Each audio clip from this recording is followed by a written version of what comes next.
Bonjour les amis, l'astuce du jour. Passez-vous du temps à apprendre tous ces verbes du troisième groupe, car on vous a déjà dit, votre prof de français ou le podcast que vous suivez, qu'il faut apprendre tous ces verbes par cœur, car ce sont les verbes les plus importants et à usage quotidien, ce qui est tout à fait vrai.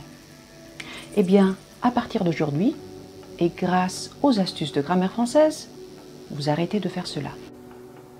Le troisième groupe est le groupe qui rassemble tous les verbes irréguliers de la grammaire française.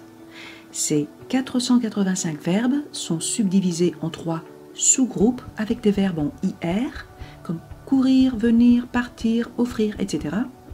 Des verbes en WAR, comme pouvoir, vouloir, savoir, voir, recevoir, etc. Et en RE, comme prendre, attendre, mettre, faire, dire, etc. Bien qu'ils représentent seulement 5% du total, ces verbes sont assez fréquents et d'usage quotidien. Il est donc primordial de bien maîtriser leur conjugaison. Le problème, c'est que leur conjugaison présente des formes assez complexes. La grammaire nous fait savoir que ces verbes présentent 3 à 5 différents types de terminaisons. Il y a des verbes qui se terminent en SST ou D ou C, ONS, EZ, ENT. Il y a ceux qui utilisent les terminaisons du premier groupe, E, ES, E, ONS, EZ, ENT. Puis il y en a d'autres qui se terminent par XXT, ONS, EZ, ENT.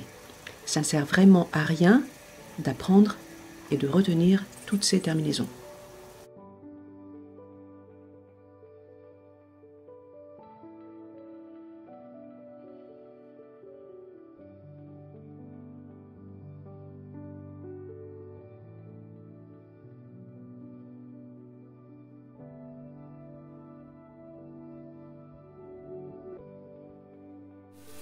Il faut apprendre 50 verbes, les verbes modèles, pour pouvoir conjuguer tous leurs dérivés et composés et une multitude d'autres verbes du troisième groupe qui se fondent sur ces verbes modèles.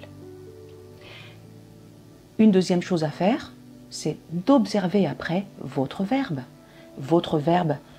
du troisième groupe qui ressemble à votre verbe modèle. Par exemple, nous avons bien évidemment le verbe mettre qui est un verbe modèle. Vous le connaissez déjà depuis presque vos premiers cours. Si ce n'est pas vos premiers cours, mais en tout cas au niveau A1, le verbe mettre, comme le verbe prendre, le verbe faire, ce sont les premiers verbes que vous apprenez du troisième groupe. Donc, au verbe mettre, si vous ajoutez le préfixe ad, vous faites le verbe admettre. Donc, quand vous tombez sur le verbe admettre, vous savez que vous allez le conjuguer exactement comme le verbe mettre. J'en profite pour vous rappeler le verbe mettre. Je mets, tu mets, il met, nous mettons, vous mettez, ils mettent. Si on ajoute le préfixe ad, j'admets, tu admets, il admet, nous admettons, vous admettez, ils admettent. De même pour permettre. Un autre exemple, le verbe prendre. Je prends, tu prends, il prend. Nous prenons, vous prenez, ils prennent. Si on ajoute le préfixe ap, on obtient le verbe apprendre. Apprend, apprend, apprend. Apprenons, apprenez, apprennent. Savez-vous aussi comment réduire votre apprentissage et éliminer presque la tâche pénible d'avoir à apprendre même la cinquantaine? Observez vos verbes. Vous en avez plein qui se ressemblent. Si vous savez bien le verbe pouvoir, vous savez automatiquement le verbe vouloir.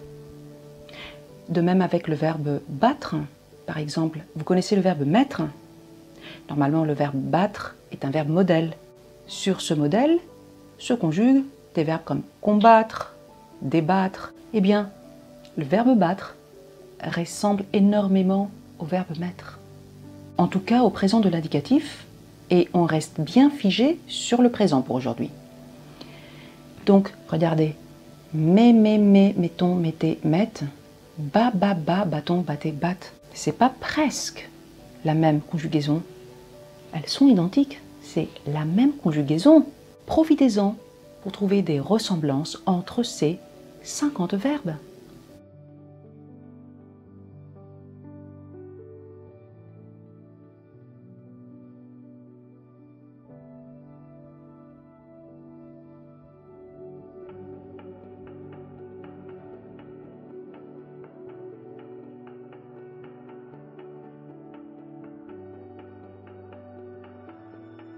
Voilà tout pour aujourd'hui. J'espère que cette vidéo va être très utile pour vous, apprenants et profs de FLE. Attention, c'est pas fini. Je reviendrai bientôt avec 3 mini-vidéos et des astuces d'apprentissage sur les verbes modèles du 3e groupe. Et pour vous donner une petite idée, avec une de ces astuces, vous saurez distinguer directement quels verbes en IR du 3e groupe prennent les terminaisons du 1er groupe et vous saurez également les distinguer de ceux en IR qui se conjuguent différemment. En plus, vous ne trouverez ces infos et astuces nulle part ailleurs, ni dans les méthodes de FLE, ni dans les grammaires de FLE classiques, conventionnelles, ni au podcast de français que vous suivez, ni votre prof de français ne saura vous les dire, sauf s'il a à sa disposition l'ouvrage Astuces de grammaire française. Mais j'en dirai pas plus, restez branchés sur les astuces. Merci et à bientôt.